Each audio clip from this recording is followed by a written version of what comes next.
All righty, recording is started. Greetings, everyone. Today, we're speaking with neuroscience professor Dr. Imad about trauma-informed pedagogy and how we can restructure our learning and working spaces for collective resilience and well-being as part of the Office of Equity, Diversity, and Inclusion's Equity and Mental Health series. Dr. Imad's academic journey began at the University of Michigan, Dearborn, where she pursued philosophy and minored in chemistry. She earned a doctoral degree in cellular and clinical neurobiology with a minor in biomedical sciences from Wayne State University School of Medicine in Detroit.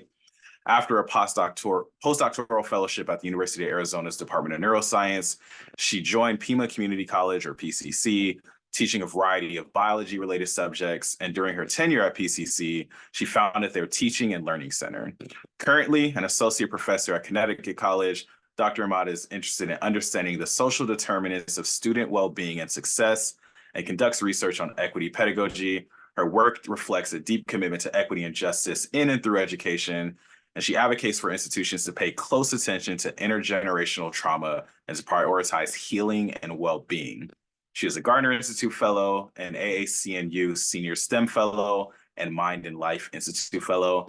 Dr. Imad, welcome to this podcast as part of this Equity and Mental Health series at UC San Diego. How are you doing today?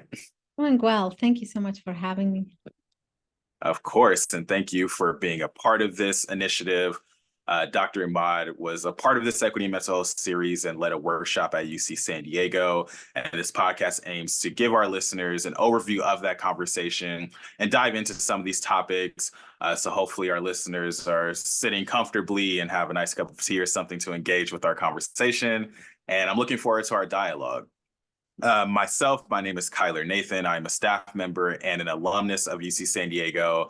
In my spare time, also a podcaster. So very much looking forward to helping to facilitate this conversation and want to go ahead and get started. So I previously worked as an admissions officer at UC San Diego, and some of my favorite conversations with prospective students was about what you can do with a specific major. And I feel like as higher education professionals, I'm sure that many of us have been in a situation where we're attempting to connect the dots of what we do as a career and how it's tied to our educational background. So for my first question for you, as a scholar and teacher of neuroscience, biology, and other biomedical subjects, what brought you to focus on trauma-informed pedagogy and resilience in the classroom?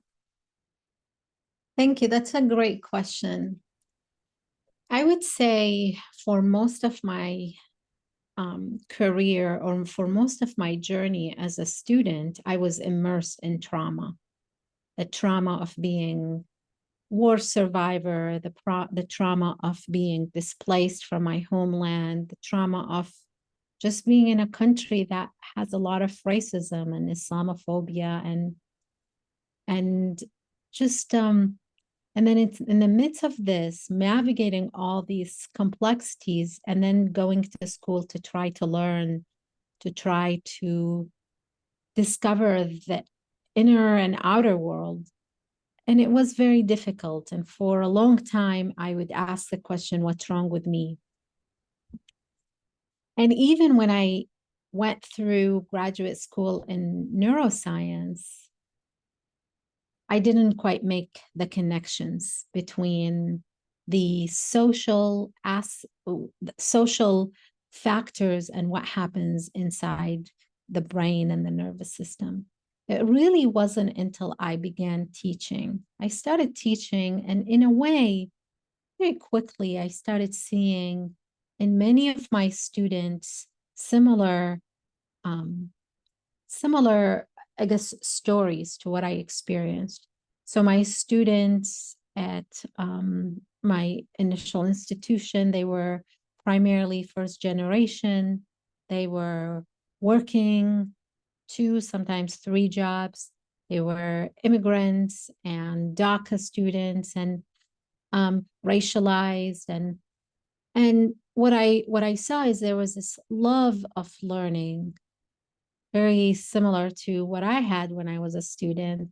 There was this hope for a better future, and there was a reality of just being dragged down by, the reality of their lives, working, taking care of, dealing with social factors So, and some of them were quite traumatic. The stress level reached a point where it was, and so I began to, in a way, see that what can I do as a teacher, as a fellow human being to, I knew I wasn't naive to think that I could take the pain or the trauma or the isms away. But what can I do to facilitate their learning inside the Mm. classroom? And I tell you, I feel that my own healing started in the classroom when I started asking those questions. Yeah. Yeah, I think that is so powerful. Once you learn what questions to ask and being exposed to students, scholars, individuals from a number of different backgrounds who are dealing with so much in their personal lives and aiming to make a better version of themselves. And as you mentioned, aiming for a better version of the world that we live in. I think that's a very Mm. timely conversation for us to have. And in your workshop, you gave a truly relatable example of a student parent that was juggling multiple roles and how they were experiencing burnout. And you also noted that there's been an increase in self-reported burnout, overwhelm, and disengagement in higher education at all levels across institutions. So students, staff, faculty. Can you define burnout for our listeners and give us some thoughts on what you think is going on with this burnout epidemic? Yeah, so burnout is more than exhaustion. Burnout is a multi-factor or multi-dimensional situation that includes the exhaustion, the physical, the emotional exhaustion. So I'm really tired. And it also includes this depersonalization effect. And so it's a question of meaning, and people who experience burnout, they really have a hard time with the future. Just, does anything matter? So there's a sense of cynicism. And then the third factor is this: there is a sense of languishing or futility, or I'm always playing catch up. Mm. So the culmination of the three makes it really difficult to get out of, a state of um, emotional, physical lethargy that is more than just about the moment. It brings historical aspects to it with it, and it also carries into the future. So when we experience burnout, it feels, it's really difficult to see the future. It's really Mm. difficult to see how things can get better.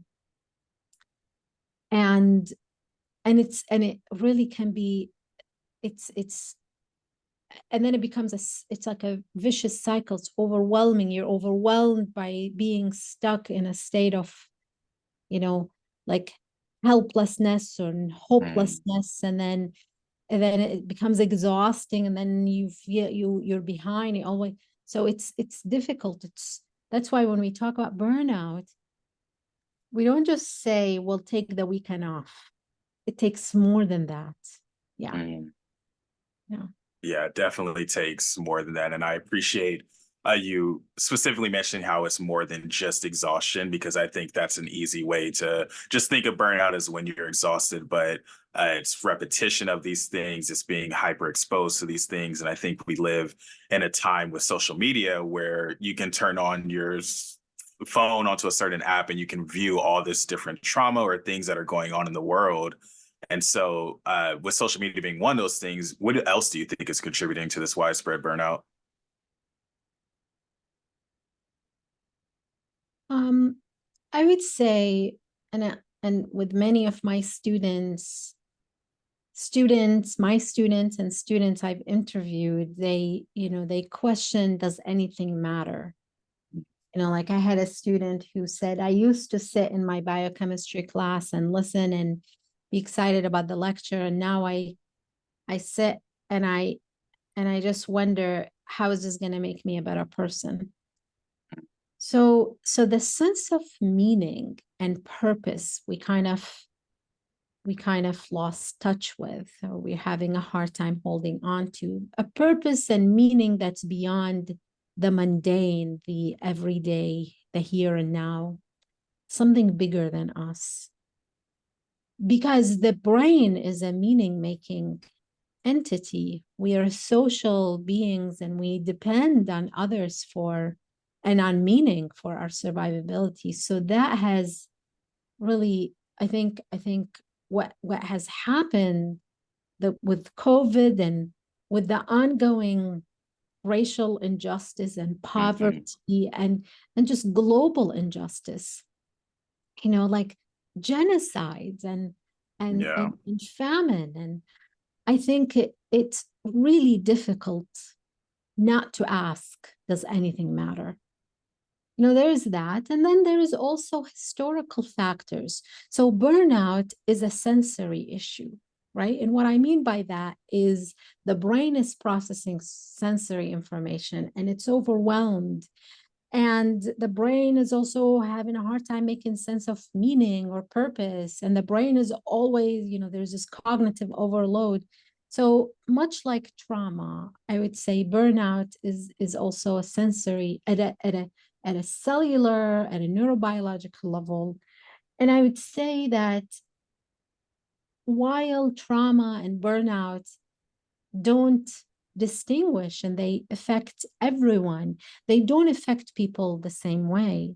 And so, I've said this to a colleague once, about who gets to talk about well-being and this just privilege of all of that. And I said, some people are born tired, right? Depending on which community you come from and what history you are carrying in your body, some people are born tired, and then they're being born into the system that, put that exhaustion, that burnout on their ancestor. Now they're carrying all of that. They're being born into that same system that triggers and re-triggers. And so that's another factor. We really cannot talk about these issues of trauma and well-being and mental health without talking about context, history. So those are two factors, in addition to, of course, the social media, this which is causing, this, I think, sensory overload. And I've heard the term that now we see genocide being live streamed and we can't turn away because we feel guilty. And these things affect us profoundly, including our sense of meaning and purpose, which contributes to burnout. Absolutely. And you brought up words like trauma, and I think at a research institution like UC San Diego, a lot of people listening to this, they know that we often talk a lot about the science behind the human condition when it comes to the social sciences. Before we started recording, I mentioned to Dr. Imad that I study cognitive science as an undergraduate major, and UC San Diego has the first cognitive science department in the world. So as we think through the science of things like trauma and resilience and how that helps us understand what is happening with our colleagues and our students, you mentioned a lot about the trauma aspect of it. How do you define resilience in the work that you do? Yeah, so resilience is a tough one. And part of the reason it's a tough one, it's also, and it has gone through several iterations of what it means. And I think the research is evolving. So it's also a multifactorial construct. That means we have the ability to bounce back from stress, from adversity, from, so we're able to adapt and move forward.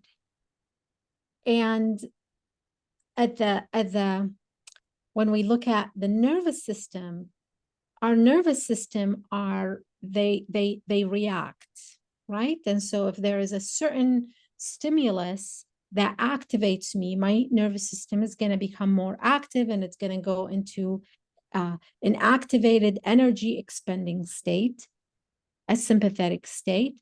And And the nervous system, once that stimulus or whatever perturbed me is resolved, is able to go back to a more restful state. That's the parasympathetic. So we oscillate, go back and forth between. So this ability to bounce back and to react and bounce back, that's biological resilience. Biological resilience becomes challenged when, for example, the stress is so overwhelming, we go outside the range of tolerance. We go into, in the medical, in the clinical, the scientific term, we have this allostatic load, and we can't tolerate that, right?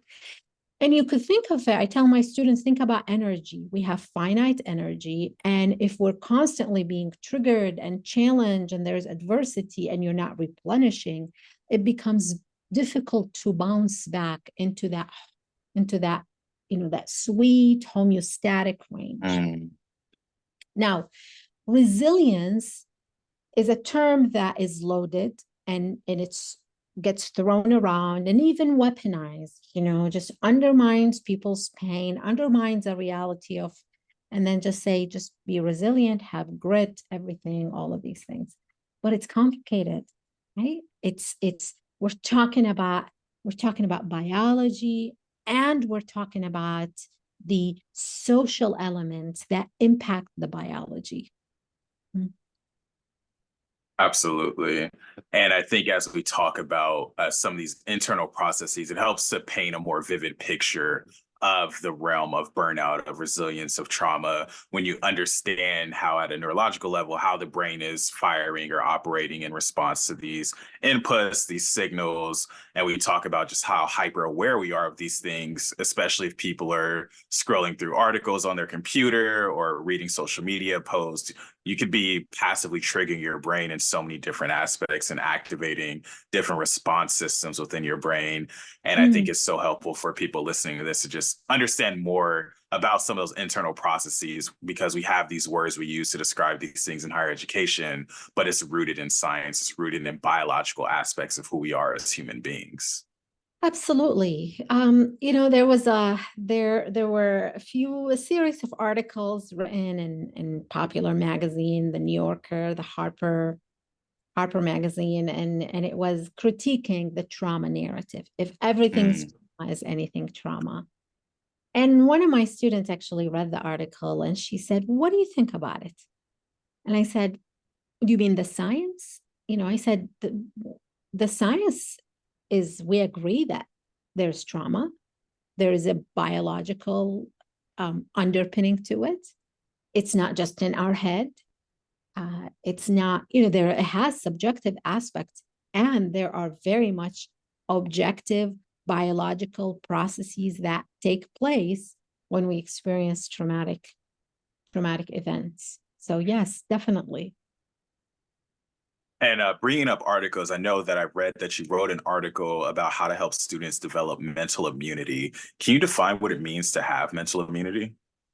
So in a way, well, the term is not mine. The term is from the Book of Joy, which is the conversation between the Dalai Lama and Archbishop Desmond Tutu. And Archbishop Desmond Tutu's work is one that I have followed and been really a guiding light for me in my journey as a teacher and as a human being. And it is this understanding that trauma is part of life. And while we don't romanticize it, we don't want to accept it, it's really also important to develop a better relationship with our nervous system so we could better cope with it or be more prepared for it. So what I mean by this, so I teach a series of courses on traumatic stress, biofeedback. I teach a course called autonomic nervous system regulation. And in the course, what I learned from the students is that it's almost like we have lost we have a miscalibrated relationship with stress. So a lot of younger people, a lot of my students were viewing stress, whether it is a 1 or a 10, as a 10. That is a very hyper nervous system that's exhaustive, that is exhausting a lot of energy. And so by mental immunity is, what can I do to anticipate and be prepared so my nervous system isn't always going into this fight or flight. And it requires, among other things, really helping students learn about their neurobiology. So for instance, a lot of when we get stuck, when I am exhausted with information and my body's exhausted, when I am a student that's working and I have 13 chapters to learn before the end of the week and this and that, and I just don't do well on an assessment, the default is to say, what's wrong with me? Must be me. However, and that, that adapting a deficit mindset can be really wounding, it can contribute to the stress.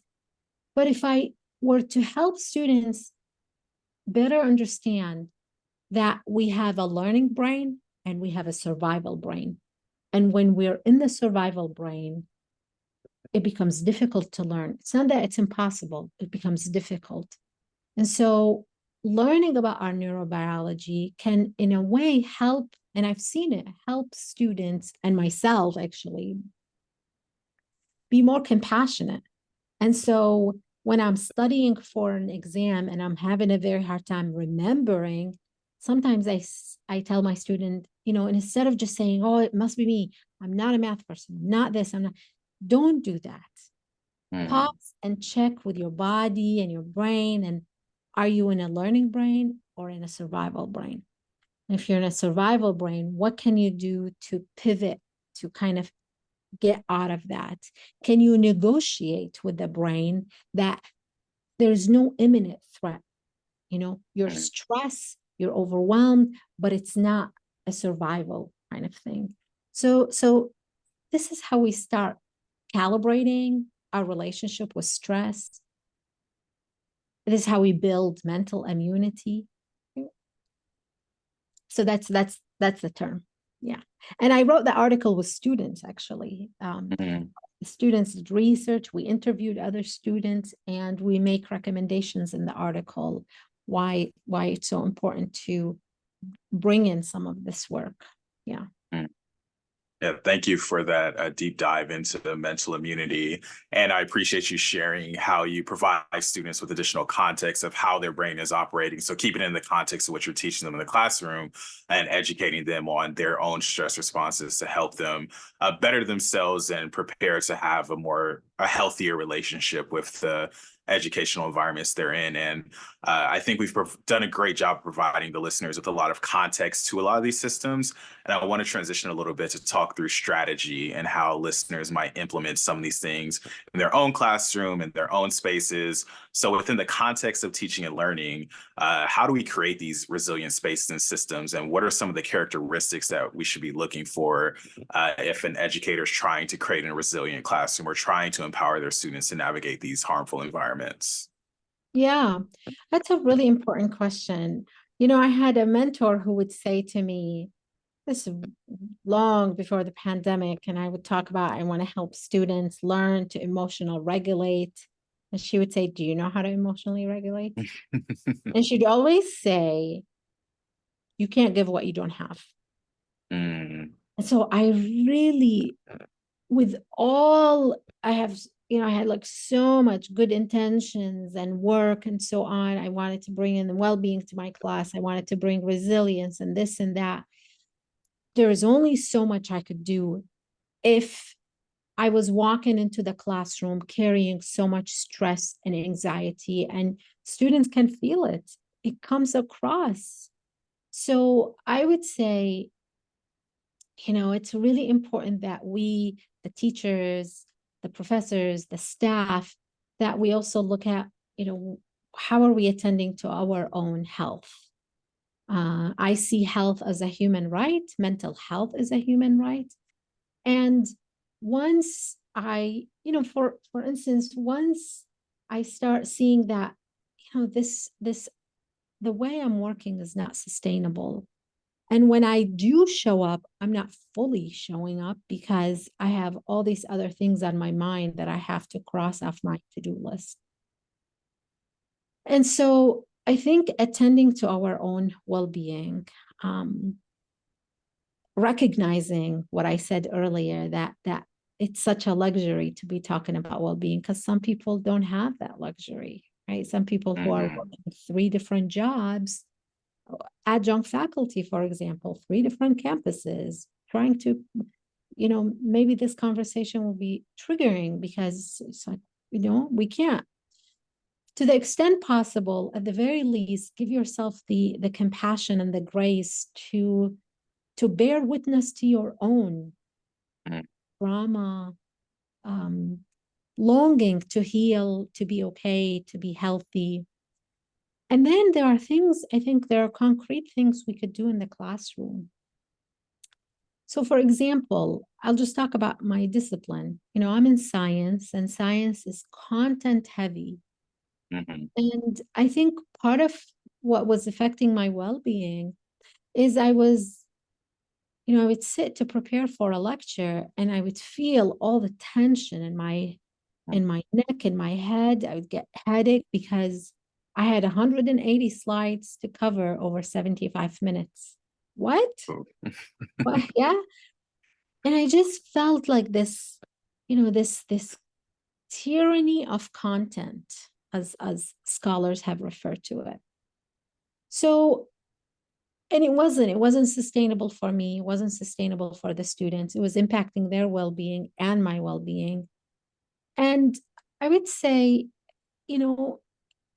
eventually, like I started having the courage to say there has to be other ways of continuing to challenge my students academically and reducing the content. So to stick with this example, what I did is I started reducing some of the content to free up some time. That time I used it to review, to work with students to solve more complex problems. And I saw that it was reducing some of my anxiety and the students' anxiety. Those are some of the things I incorporate into my courses at the beginning of the semester, rather than going over the syllabus and the tediousness of the syllabus and all of that. That's there and it's important. It's a document for the students, a roadmap. I also spend a lot of time with the students learning about how we learn, what facilitates our learning, what hinders our learning. We talk about the learning brain versus the survival brain. I have students and myself come up with a coping plan. And our coping plan is when things get tough, this is what we're going to do. Those are the resources we're going to seek. And we share these plans with everyone. What I'm trying to do, I don't want to wait until some kind of, some kind of traumatic event happen on campus or in the media. And then I say, let's talk about mental health. I want mental health to be just like I said, it's a human right. It's part of the fabric of the class. And so I talk about it at the beginning, I talk about it in the middle, I talk about it throughout. And it is, I want to help students through knowledge to empower them to know that they are more than their autonomic nervous system response. Okay. Absolutely. Yeah. Yeah, I appreciate so much of what you just said. And I think first and foremost, I think checking in with ourselves is so important. I think so often as educators, obviously we come from a very student-centered approach and we're thinking of the student, what does the student need? But sometimes we have to first see what we need ourselves or how we are doing. And I can only imagine having so many slides to get through in 75 minutes. This is part of your career, this is part of your passion, but it is still something that can be anxiety inducing. And I also really appreciate what you said at the tail end about not waiting until something traumatic happens to care about or check in with the mental health of your students. And that made me look back at 4 years ago, or just about 4 years ago, in June 2020, when we're seeing a lot of hyper racialized violence in the media, a lot of protests nationally. And at that time, I was transitioning to work at the Black Resource Center on our campus. And for a lot of our Black students, there were these questions about, why does my professor just care about this part of me now? Like, Yeah. yes, this is happening in June 2020, but I was also dealing with racialized trauma, maybe at a smaller scale, but it was happening prior to this. So being proactive with how we're including these aspects of mental health, checking with our students into syllabi, checking with students as staff members, whether we're advising students or outreaching to students. I think the more that we're able to embed this in a very proactive and human-centered way, I think that's just important for us to be able to truly have this thriving campus environment where people feel like their mental health is appreciated and valued. Yeah, nice. Absolutely. Um, Otherwise, we risk putting the students in a predicament where they have to ask, is this genuine? Why not? Mhm. Right? And so if I have a student, and I assume that many of my students are struggling with their mental health, and I only wait when there is a crisis to talk about it, maybe that student that was really struggling will wonder, why didn't you see me before? Right? And then it becomes like, is this genuine? How far does it? So I think it's those issues of very much of our humanity, our Mhm. dignity. I mean, our mental health is about our dignity and our humanity. Um, it should be not an afterthought or an ad hoc, just part of the fabric of education, you know? Yes, and I appreciate you bringing up humanity, because I feel like a lot of the things that we talked about as part of this broader concept of reparative humanism that I think that we discussed a little bit in the workshop for the Equity Mental Health series. Can you talk a little bit about the concept of reparative humanism and how these different aspects fit into that broader concept? Yeah, so it's a term coined by Professor Pumla Gobodo-Madikizela, South African scholar of intergenerational trauma, who was appointed by Archbishop Desmond Tutu to serve on the Truth and Reconciliation Commission. And she's really interested in, among other things, in breaking cycles of trauma and violence. And she asked this really important question: what does it mean to be human in the aftermath of violence and trauma? And I the question really speaks to me, and I have been reflecting on it within higher education. What does it mean to be human in higher education? And I would say in the midst of ongoing violence and poverty and trauma. And so she coins the term reparative humanism. You know, she says we need to think of other, she calls them moral spaces, or she talks about reparative humanism for a transformed society. So I took the term and I started working with my research students. What would the reparative humanism centered course look like? So, think of reparative humanism. It's this understanding that we need to repair some kind of wound, some kind of rupture that happened as a result of oppression, oppressive systems. And this repair um, keeps in mind the well-being not just of individuals, but also community, and the dignity and the humanity. And so, all right, what does this mean in terms of higher education? Well, for me, I ask the question, what harms am I doing through my pedagogy? With all my good intentions, with all, what am I inadvertently, what harm am I causing to myself and to my students? And how can I kind of allow radical imagination, moral imagination, so I could reimagine how I teach, how I interact with students, how they interact with each other and with the knowledge and with myself. And so the question is like, what does it mean to teach in a way that elevates and celebrates my students' dignity? Okay. Yeah. Thank you for that. If any educators listening to this podcast, they've heard our context, they've heard some of the biological and neurobiological aspects behind a lot of our own trauma, our stress, our resilience. If people are dealing with their own trauma or chronic stress, what are some things that they can do or read that may be able to support their own healing and well-being as they work towards being a part of this concept of reparative humanism, or as they work towards serving our students in a way that is more informed of their mental well-being? Yeah. So there are a lot of books out there. I would say Rest is Resistance by Trisha Hersey. That's one. It's a book that I share with my research students too, and we read a few chapters from that. I would say The Four Pivots by Sean Ginwright.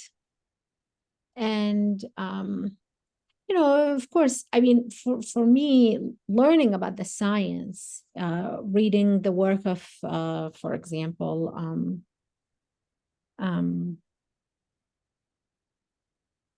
it's escaping me right now, Judith Herman, on trauma was very validating. I would say, take the time to learn. There's a documentary called The Wisdom of Trauma. It's a documentary with science and non-duality. I think it's available, and I think it's and Gabor Mate. And it kind of, when I've shared it with people, my colleagues, family members, myself, what I always hear is they felt so validated. They felt so seen. So I think what I say is take the time to listen or bear witness to that wound within you. And that's when the healing starts, I believe. And that's when we're able to, in a way, take the journey of healing and being able to then bring it to the classroom.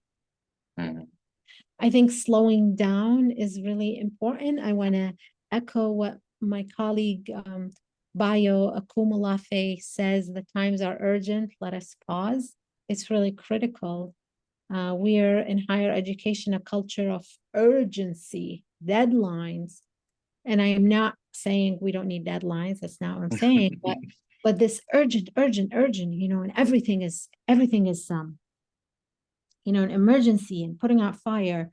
I think it's not, this is just not good for our health and our ability to our capacity to heal.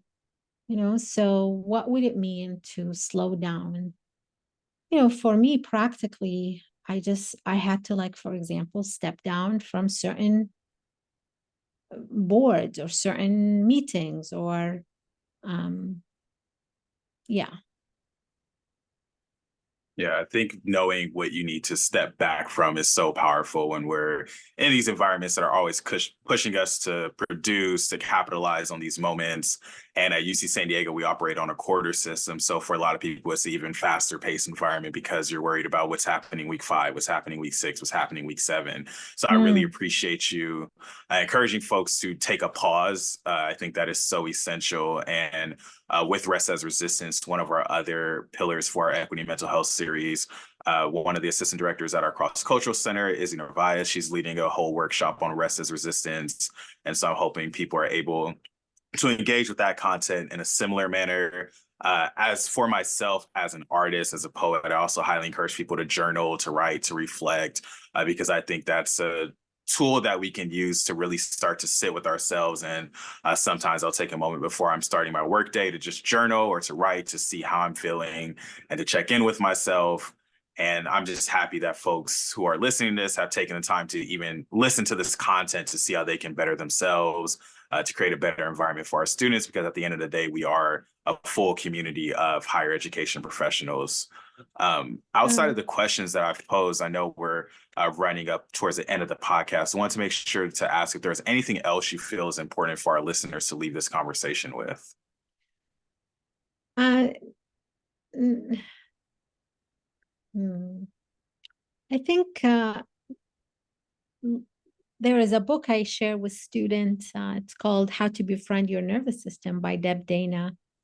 And in the book, she talks about look for the glimmer moments. And those are the moments of you're walking from one building to the next, and unexpectedly you see somebody who smiles at you genuinely, and it just touches your heart to remind you. And so, in fact, I do this activity with students where we document our glimmers.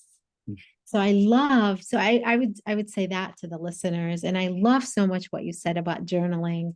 I was recently in Uganda, and I've been traveling to work with Indigenous healers, and I had been waiting for this to meet this one, Indigenous healer, and I was very excited, and I had my, I was like, tell me everything. and, and he said, just journal. That's he just kept saying journal. Um, and it's so powerful. So I'm so glad you mentioned that. And I think turning um turning towards the artist, the art, because so much of what is happening is in the body. And in academia, we're so in our head. Yeah. And as Resmaa Menakem, the author of My Grandmother's Hand, he says, we're not going to reason our way out of the trauma.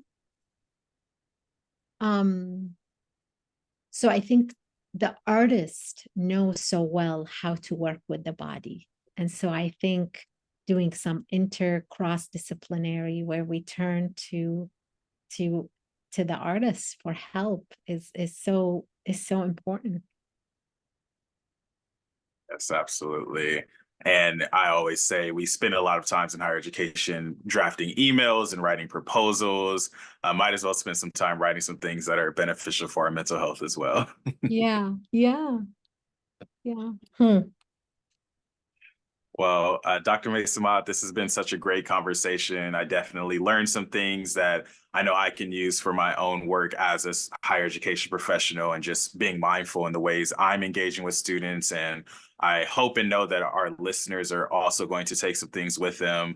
I highly encourage everyone listening to this to find their glimmer moments for today, write them down, schedule time to note those glimmer moments. And maybe that's something that you can even incorporate in your day-to-day work routine, whether you're on the staff end, the faculty end, or even as students. I think when you're in the midst of midterm season, just taking the time to think through those glimmer moments when you're walking across our campus and you see somebody you haven't seen in a while, or you catch a view of a beautiful ocean, whatever it may be. But I do want to thank you so much for your time for this conversation.